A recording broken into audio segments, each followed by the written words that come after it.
3 higher ed authors, 100 plus college and university presidents, dozens of actionable insights for academic leaders. Commencement, the beginning of a new era in higher education, is now available on Amazon.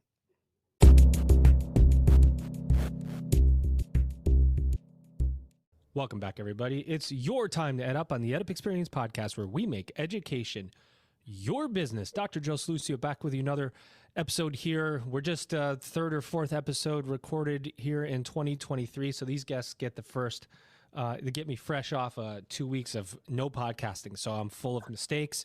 My Wi-Fi is having trouble. I forget my own name at times, how to intro the podcast. It's been really rough taking a couple weeks off and then trying to come back in. It's not like riding a bike. You can't just stop doing it and then start again. You have to have the habit of doing it, especially if you don't edit, which, Elvin and I don't do that often, which means we leave in the mistakes, we leave in the imperfections, but that's what makes us authentic and real people who serve others here in higher education. You can read Commencement, the beginning of a new era in higher education, a book that I co-authored with Kate Colbert that we just put out about almost 2 months ago. And it is making an impact within higher education. People are sharing it all across LinkedIn. It's been so appreciated. I say thank you at the beginning of every episode because I really mean it. Thank you for your support. But I do want to get to it right away because I got two gentlemen waiting for me. This first gentleman, you've heard him before. You'll hear him again. He's Douglas Carlson. He's head of business development, partnerships, and strategy for North America at Lead Squared, and his title is not getting any shorter these days. Douglas, what's going on? Hey, Joe, it's great to be back. Are you fresh off a vacation? Are you feeling refreshed? Are you failing in your resolutions already or succeeding? Doing okay already. I've seen the inside of a gym this year, which is a big piece of what I'm doing. You just went once and that was it. Check. Yeah, exactly. Done. We're good. Resolution complete. I'm telling you, I don't do any resolutions. I try not to do resolutions because the failure rate's really high. And so I don't want to start off the year that way, But anyway, it is what it is. Ladies and gentlemen, we're going to have a great conversation, I think, today about lifelong learning. An important conversation, especially as higher ed continues to change. And we've got a great guest, and here he is. I'm going to bring him in right now. He's Nader Qaimari. Oh, gosh, I did it already. See, Nader? You got it. That's right. He's CEO of Edcetera. Ladies and gentlemen, that's real because I asked him at the beginning, I was like, I'm not going to mess up your name. And then I actually get to doing it, and I mess up things all the time. So, Nader, how are you? I am doing well. It's so good to be here, guys. Well, so we always like to level set with a mistake, make you feel comfortable. You feel more comfortable that I've been making mistakes so far?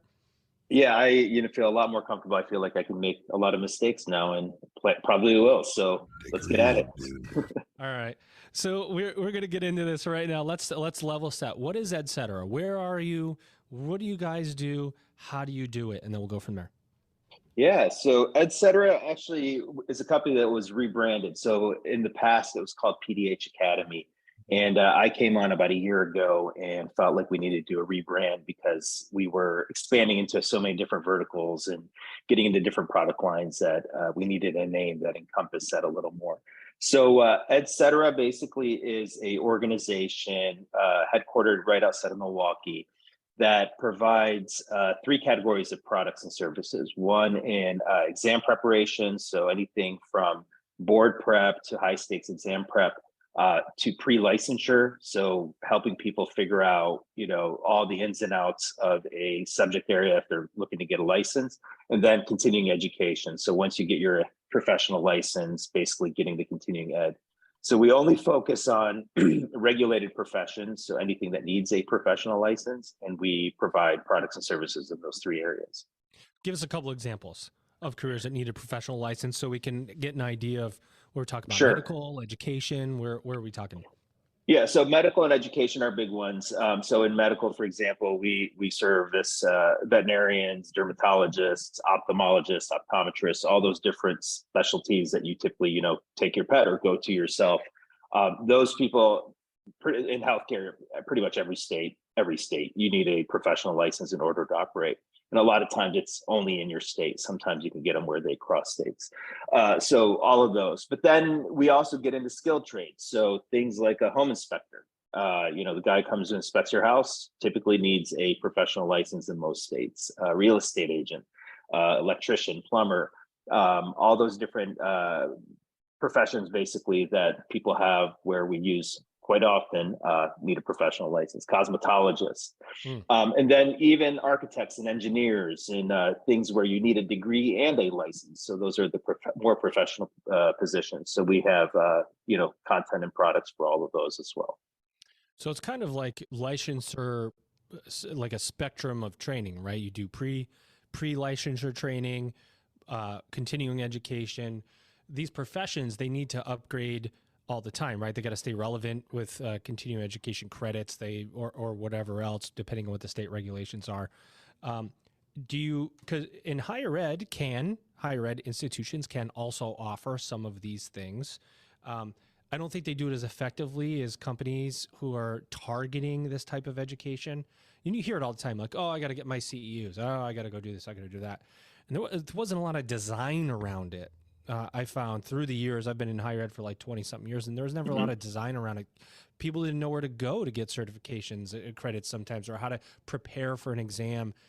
Are you finding that I don't know, is this attracting a student, and are they understanding the full life cycle of education that's out in front of them now? Yeah, so I would say there's just a fundamental problem right now with continuing education and all the different avenues you can get it. Because honestly, it's become this compliance, just check the box activity. So, hey, I'll go to a conference, I'll get my hours that way, and I may or may not learn anything. It doesn't really matter, but I just need to get this requirement done by the end of the year. So we're really trying to, position that as a small part of what we do. You come to us because you need your continuing education, but what we're really going to focus on in all the training, in addition to that, are all the skills that you really need to be successful. So in each of these professions I spouted off, they're all ones where you can become a self-proprietor. You basically, because you have a license, you can open up your own practice. I can be a chiropractor. I could, have my own home inspection business, whatever it is. So in addition to knowing, like a home inspector, knowing about radon and getting all those CE requirements, I also need to know how to open up a business. I need to know how to set up an LLC. I need to know how to market. I need to know what SEO is, all this other stuff. So we're really trying to focus on providing, and this is where universities don't typically, they'll do the CEO credits, but they won't go into all these other areas. So that's really where we're trying to focus. We have, tremendous share of these people as they're preparing for their high stakes exam. Once they graduate, we then want to work with them really early on in their career and give them everything they need, from how to network, the soft skills, the professional skills, the marketing skills, everything, in addition to the required state level CE, to basically support them along that professional journey and make sure that they're successful in these professions. I like your style, dude. Over to you, Doug. That's really interesting. It sounds like you are preparing the next generation of entrepreneurs in a very specific way. Yeah, I wrote an article recently about how I want to kind of help redefine entrepreneurship, because we have this impression of it. You watch Shark Tank, you learn about, all these startups and everything, but there's so much money to be made as a home inspector. And people don't even think of that as something, hey, that's a startup. I can go and take a test, learn how to do it. Home inspectors get paid $400 or $500 every individual home inspection, and you could do a few of those a day. You're looking at a six-figure income without a college degree at all. And still getting used to that. I told you they're jarring sometimes. Yeah. But it sounds like what to better kind of clarify what you're saying. It's like everybody thinks startup and entrepreneurship, and Shark Tank and other shows have glamorized it.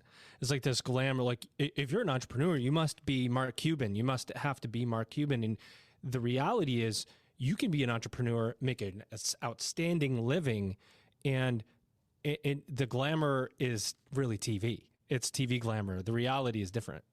Yeah, and it's not about knowing how to do coding and creating an app, or or having to seek out investors. You can do all this with nothing. I mean, you just take a course. For us, it's a $600 course. You take the course, you pass the exam, and then you go and hit the street and do your networking, and you're there. You're starting a business, and then eventually you can hire other home inspectors to work for you and have a multi-inspector business. And now you're talking about a very lucrative opportunity. So there's so many professions you can do this many without even a college degree, and people don't know about them. So that's what I'm really trying to get out there. Nailed it. Keep going, Yeah, Douglas.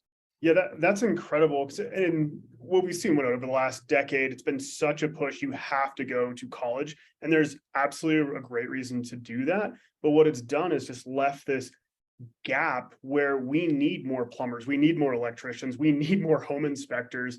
And I'm so thrilled that you're really pushing that because we need more of it. I'm really curious, obviously we're in an interesting macroeconomic climate rather, and you have a portfolio of these professions. So you kind of see a lot of different areas of the market. Is your business counter-cyclical in the way that sort of like when the economy goes down, everyone comes back and gets it? Are some of them up, some of them down? Just curious on how that affects your business and how you think about it. Yeah, so we're about 50% healthcare. So healthcare is recession-proof, always growing. So you always kind of like look at that and say, I wish everything was like that. But at the same time, there's so much more to do. So when I look at like home inspection in real estate, right? Those are obviously very much affected by how many new houses are sold, what interest rates are, everything. So that goes up and down. We definitely, we'll see softness because of different macro issues. But the counter to that is when unemployment goes up, like any education business, you see benefit there because people are now looking to reskill and so forth. So right now we're at an interesting time. You have housing kind of going down, interest rates high, unemployment really, really low. So this is probably one of the valleys, but I have a feeling unemployment will start creeping up based on all the different, economic policies that are being implemented. So unemployment will go up, and that's when we'll start seeing people actually looking for these professions, and we want to be ready for them when they do. Interesting. And do you fall under accreditors, or are you in a different category so you don't have to go through that part of the process? We could go through accreditation, and I've actually looked into that. And there's some benefits, and you get an EDU behind your website and all that good stuff. But we don't really need to. What we do, though, is we have relationships with every state regulatory body. So we have to get approval for pretty much everything we do. And that also makes it really hard for competitors to come after us because we've gone through years. This company's been around for 10 plus years. We've gone through years of regulatory approvals, building those relationships, knowing the nuances of every state's regulations. And we find that to be a really, really important competitive advantage. Oh, absolutely. It's an incredible moat. And I spent time at Penn Foster Education Group, and we actually looked at that as a competitive advantage rather than something you have to do. So I applaud you for that.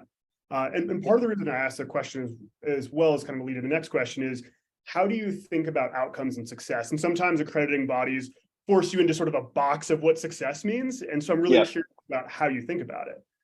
Yeah, so for our exam prep business, it's pretty straightforward because we look at pass rates. So, for example, in the veterinary side, the NAVLE is the big board level exam that you have to take. We have about 84% share of the veterinary prep market, so the exam prep market, so a really large share. And the reason we do is because our pass rates are extremely, extremely high. They're in the 90s.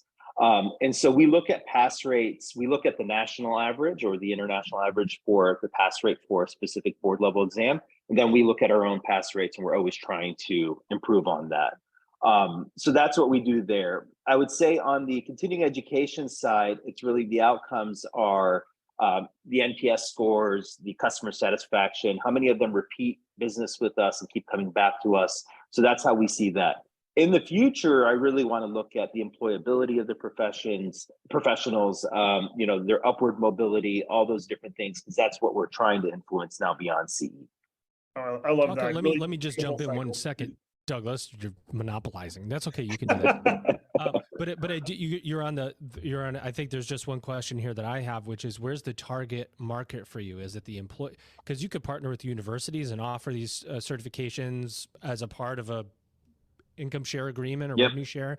You could get with the employer, right, and be the piece of the employer arm that's going to certify.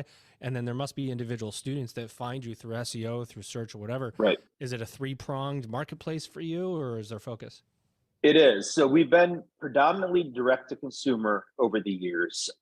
We've now established a significant number of relationships with universities. So as soon as we got to kind of critical mass with the students, now universities are saying, oh, this is a leading exam prep provider. Why don't I provide this for all my students? Because it makes my program more competitive than others because I'm actually passing more students. So you'll see now a lot of institutional partnerships being formed that way. The other really interesting area, especially for me, Penn Foster, all these other organizations, is the B2B side.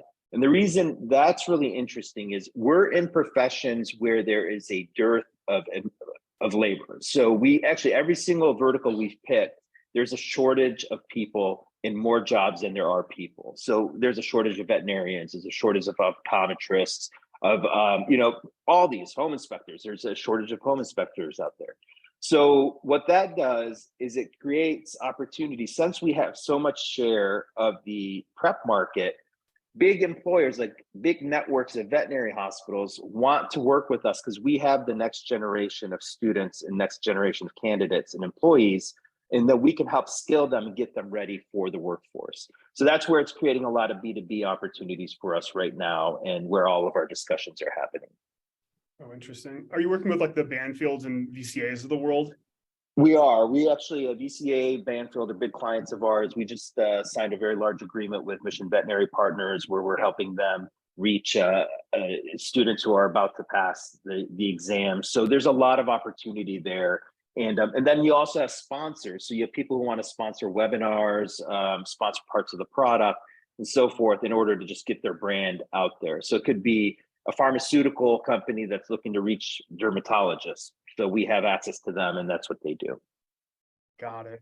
Yeah. And it's just amazing how important that is to, so I also come from a little bit of background with the veterinary technicians passing the VTA. Right. And it is, one, it's an incredibly hard exam. And two, being able to have that monetary support or be able to have that link is just incredible. So it's like that link to you, to the hospital, to the student and vet tech, it's just like a powerful cycle. Yep, absolutely. What do we think about, talk about the trajectory of your business a little bit, Edcetera, for anybody that hasn't heard of it before, excuse me, that's hearing it for the first time today. Talk about growth. How's the growth been? Where do you see growth going for the organization? Give us the vision for the long term or 5-10 years. Yeah, actually, let me tell you a little bit about the name because it was we were very specific with this name. Typically you go through the naming process and simply what domains are available or whatnot. But with this one, so Edcetera, if you break it apart, Ed is the part where we're actually in the university with the exam prep. CE is the next two letters, and that's the continuing education part of our business. And then Terra, which is earth, life, and so forth, that's kind of helping people, supporting them for life. So the idea is to, work with people through that progression from education to CE. Good. And so what we're seeing is it's double-digit growth then year over year and continues to be that. And we're excited about that. But there are a number of different prongs you can go, right? You can take one, there's geographic expansion. So we're in a lot of states. We may not be in every state in every vertical. So getting into new states. So that's one area of growth. Getting into new verticals. There's so many new verticals that haven't even been regulated yet that may be regulated. And then there are still regulated verticals that we're not in. So we look at, the market size of them. We look at the growth trajectory for labor in those verticals, things like that. And that helps us determine if we want to get in there. And then there's just acquisition. I did 9 acquisitions last year. So it's been a ridiculous, set of growth just coming from acquisitions. And there's still a lot more to do. So we're always in those conversations to see if we can accelerate in one of those areas. You know that the world of higher education is experiencing evolutions and revolutions. You want to be part of the progress. Commencement, the beginning of a new era in higher education with insights from more than 100 college and university presidents, will show you how. Get your copy of Commencement, the beginning of a new era in higher education now on Amazon right away. We think you're going to love it. It's amazing. That's really interesting because when you talk about a growth and future, and your regulated industries, those that aren't regulated, right? So that's probably a little bit harder to zero in on, and you probably have some idea, like the regulations are moving along, or this state or Right. that state. But ones that are regulated, how do you choose? How do you say, you know what, we're going to get into this? Is it your infrastructure? Is it penetration into that vertical? I mean, Yeah. what are those factors?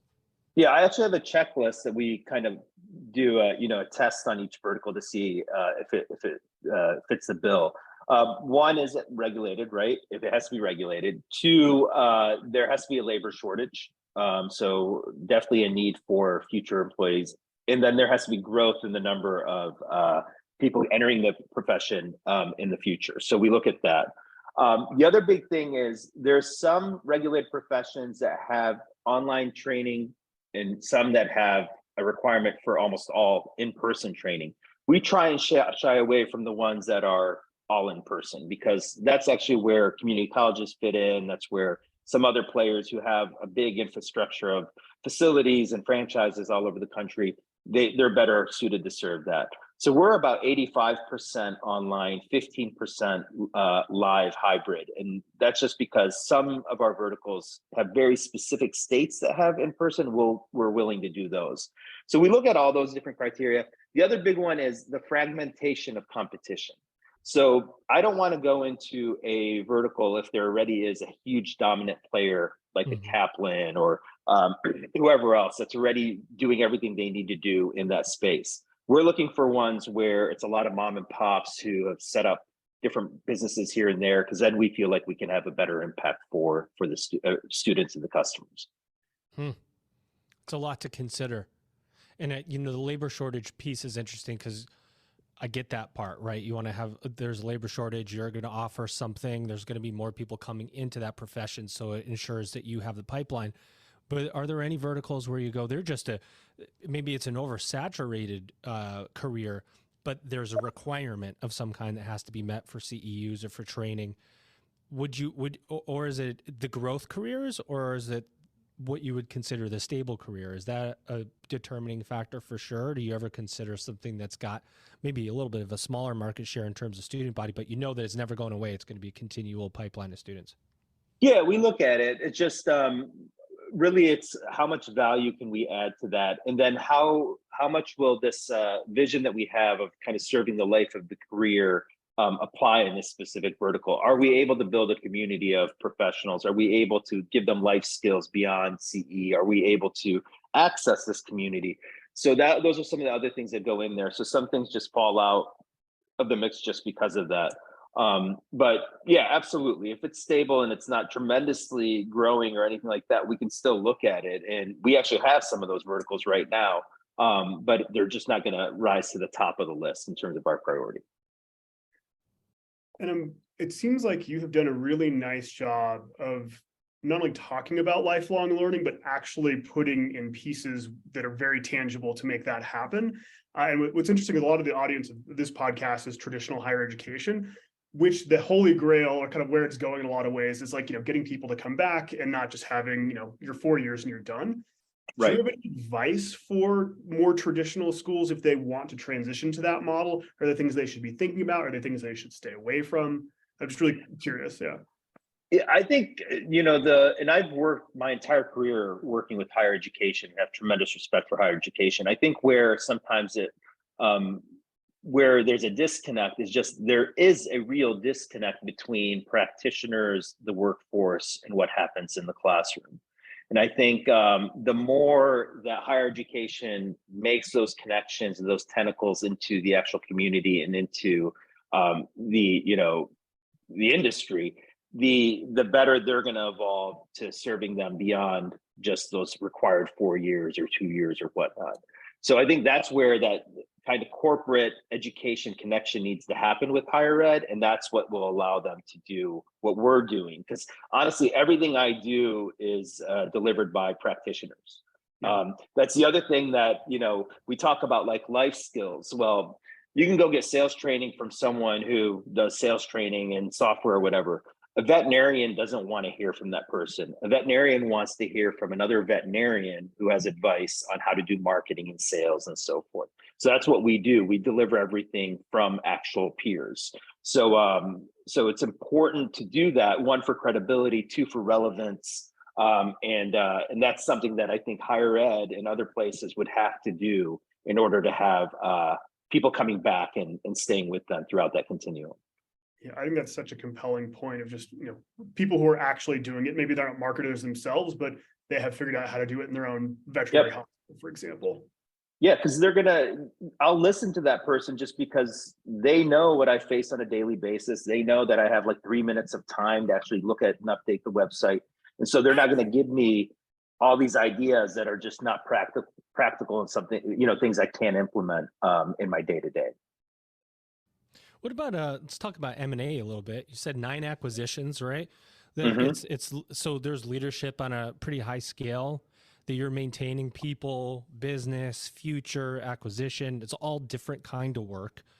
It's interesting because higher education, I had this talk yesterday with someone that 10 years ago, the word acquisition wouldn't have even existed in higher ed. And now you have institutions acquiring others, Mm-hmm. closures. What advice do you have as an ed tech, higher ed adjacent organization that's done acquisitions? What kind of advice do you have for leaders in higher ed that are entering this world of acquisition? What is it? How do you even do it? How do you think about it? If you've done 9 in the last year, you might have just a tad bit of experience to share with us, right? Yeah, absolutely. There are hundreds and hundreds of people like me. And they're all looking at the same companies. I think the best advice I can give is that be genuine and actually start a relationship with one, obviously identify what the gap is. So when we look at acquisitions, I'm looking, is it going to accelerate my progress in a vertical? Is it going to serve the customers better with a product or service? Is it going to give me access to a geography that I don't have access to right now? So I've done my homework and identified those targets. And then what I do is I work and build relationships with those individuals, because a lot of times these are founders. They may be, people who are very, very sensitive about what's going to happen to their people, the legacy that they've built. So you have to be extremely the identity. You have to be extremely diligent about building the relationship, making sure visions align and that values align. And so you go through that work, and it could be where you actually just form a partnership first and explore that for a period of time, and then that turns into organically a conversation about acquisition. Or you're upfront from the very beginning and say, listen, I think us together could be extremely powerful. How can we start building some trust, and how can I demonstrate to you that this is the right thing for you and your people? So in terms of higher ed, if they just will actually create that filter and say, what are my goals and objectives? What is the strategy? And then what other organizations out there can actually help accelerate that and align to my vision? Then everything else falls into place if you just do normal human interaction and build relationships and just be genuine through the whole process. That's good advice. Douglas, any more questions? Yeah, I'm also kind of on the same acquisition idea. There's all sorts of disparate technologies that often come with transitions and acquisitions. How do you think about that? Like, do you have a technology stack that you like to use and you onboard things? Is this kind of verticalized enough that you can kind of take their technology in? How do you think about that, especially being like 85% an online business? Yeah, it is a huge challenge. And so you have you have different nuances by vertical in terms of people's ease of use, or I guess their acceptance of technology. So I have some, some areas like skilled trades and so forth, where technology is not a huge part of their lives. And then I have other areas where everything is online, right? So you pick platforms based on that. I have regulatory requirements. So certain states will require biometric testing, which immediately gets, biometrics. So it'll immediately get rid of a number of different platforms out there. And then you have to have one platform here, another platform there. So short answer to your question though, Douglas, is I have one proprietary exam prep platform, and my goal is to migrate all of the acquisitions into that, just as long as we continue to service the customers in the best possible way and build it out to do that. And then we are in the process right now of building one consolidated continuing education community, lifelong learning platform that we're bringing all those products into. And they all use third-party resources, APIs, things like that to round out the experience. But that's how we do it. Yeah, that's really interesting to know. I also bet, if you're looking at investors and things like that, owning your own tech, I suspect, gives you a slightly stronger position and certainly better multiple. Where it makes sense. Like I said when I came in, I'm not building an LMS because there are 1,000 LMSs out there, but I will build tools that sit on top of an LMS and create a unified experience that actually, will get people to want to come back. But when I take the actual course or I do the assessment, let's use existing tools and functionality for that, because it doesn't make sense to keep repeating it. Sure. Well, this is I love it. I love talking about this because you're moving very fast. For a higher ed audience, we talk about speed all the time. We talk about, or lack thereof, depending on who we're talking to, right? Higher ed is a lot faster than it used to be in many respects. And then some haven't changed. And the speed that we have, realized out of the pandemic is still not as fast as business moves. You have to move as fast as business moves. Is it hard to keep up? How far ahead do you have to stay? Because you're regulated, both regulated, and you're looking at sometimes new definitions on careers. So the speed at which you have to provide the service is almost instantaneous at times. What does that look like from a leadership perspective, from a hiring and staffing awareness? Talk about that scan that has to be done all of the time on state of play, if you will. Yeah, absolutely. No, you have to have the right people, just like anything. You have to hire really, really good people who are going to bring it every day. And especially now you have the added challenge of being in a remote environment. So you have to make sure that, people are communicating and collaborating and so forth. We have the added challenge of, sometimes when in higher ed, for example, other publishing companies I've worked with in the past, there are really busy parts of the year and then really quiet parts of the year. And those quiet parts of the year is when you get to do planning and everything. I have no quiet parts of the year because every vertical I'm in has a different deadline. So I have some that are at the end of the year, some the test is in March. And so every single month, there's some new challenge that we have to tackle in a specific vertical. And we're in 20 verticals. So that makes it really challenging. But it goes back to just knowing what you're going to do, knowing what you're not going to do, what you're capable of serving, who you're capable of serving, who you're not capable of serving, and having the right people to execute on a plan. So that's kind of how we look at it and basically tackle it day by day. Love it. Douglas, do you have any final questions for Nader before I give him the final two? No, I think I love your final two questions, so I'll hand it back to you. All right. Number one, what did we not say about Edcetera that needs to be said? Anything that you planned on saying today that we didn't ask you because we're a little rusty after the holiday, or anything coming up, speaking gigs, acquisitions that you want to air here live on the EdUp Experience that nobody knows about yet, whatever you're feeling. And then number two, what do you see for the future of education and higher education? Yeah, so for your first question, you guys actually were extremely thorough, and I think I covered pretty much all of my talking points. It's a smaller company. We're about 50 employees and we're growing pretty rapidly. So it's a very exciting time to be here, and have built a really good culture. And I feel like a really dedicated team of individuals who all have, different levels of experience in education. So, but yeah, I feel like you covered the company really, really well.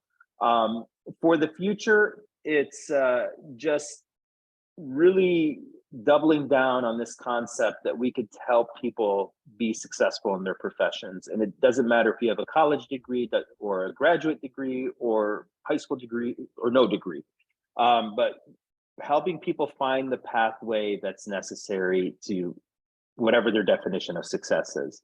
I'd like to say, for education in general, I love higher education. I'm a product of higher education. I think it has tremendous purpose. The big discussion we need to have is, does everyone need to go through that process? Is everyone actually equipped? And is there a necessity to actually put everyone through that process? My answer is no. So in my opinion, I think that just like every business segments and figures out who their target customer is, we need to do the same thing in higher education. We need to do that in all aspects of education, because I see the possibilities for someone who just doesn't have that in them and won't be successful there. There are other paths, and we need to remove any stigma around that. Even my kids, I want to have that conversation. They're young right now, 10 and 7. I want to have that conversation when they get older and say, listen, I saved money for a college fund for you, but if you have an amazing business idea or you have a passion, I'm willing to take that money and put it in that if I know that that's the right path for you. And I think we need to be willing to have those conversations because it just one to make sure everyone's happy in what they do, but then I think we're just going to be a better country because of it in terms of the economy and the things that we produce. Love it. You know, it's interesting. I've said it, marketing makes a big difference in higher ed now, and institutions that never had a market before. You said it, target. Who's the target? Higher ed by and large, hasn't had to think that way before. Like, here's my customer, here's who I'm serving, because the student was going to come in. It was funny because there's a very large R1 institution that's, I was looking on their website, and I always look at people's strategic enrollment plans or growth plans, and it says something like, this is the first time we've had to put something together because we have never needed to define our market before. That's what makes ed tech and ed adjacent companies so good, is because they're for-profit minded. And so they think customer centric, and higher ed is just getting to that point, but it is all about the customer, and the customer defines the pathway. And so there's multiple pathways because the customer is saying, I want more, I want different, I want something that's customized. And it sounds like you're providing customized solutions in a way for students to skill stack. Yeah, because if you don't really do that segmentation, you're never going to evolve your product offering to make sure that it's relevant to who you're trying to serve. So by becoming kind of complacent and saying, oh, customers are always going to come to us, like they have been in higher ed for years, you serve the same product, you have tenure, you have all these other things that just serve the same product year over year, and eventually you become irrelevant. So that's why that has to change. Otherwise, they'll die, which none of us want to see. Well, there you have it, Douglas. I'm glad you were here for this one, my friend. Nader was incredible. Of course, I'll outro you first. You know him. He's Douglas Carlson. I'm not going to say his title. He's head of something at Lead Squared. You've probably heard me say it a million times. You can contact him for more information if you want to know about Lead Squared, which I highly recommend. And, of course, our guest today, I'm going to get his name right, I think. Here he is. He's CEO of Edcetera. He's Nader Qaimari. See, only on the EdUp experience can you mess up 3 times in a row, ladies and gentlemen, 3 times in a row. We appreciate you, Nader. Incredible insights that you brought. We hope you had a good experience in the podcast today. I did. Thank you, Dr. Joe. Thank you, Douglas. It was great. It was a pleasure talking to you. And even with the jarring sound effects, which I did warn you about before the recording started, we still get a reaction out of you when they hit, you know? Yeah, they're totally natural by the end. So absolutely. Love it. Ladies and gentlemen, you've just EdUp'd. It's time to level up. The beginning of a new era in higher education begins with you. Order your copy of Commencement, The Beginning of a New Era in Higher Education by Kate Colbert, Dr. Joe Lucio, with contributions by Elvin Freitas. It's higher education's must-read book of 2022. Discover how you can seize the moment to change higher education forever. Commencement, The Beginning of a New Era in Higher Education, now available on Amazon. For bulk orders, contact Kate, Joe, or Elvin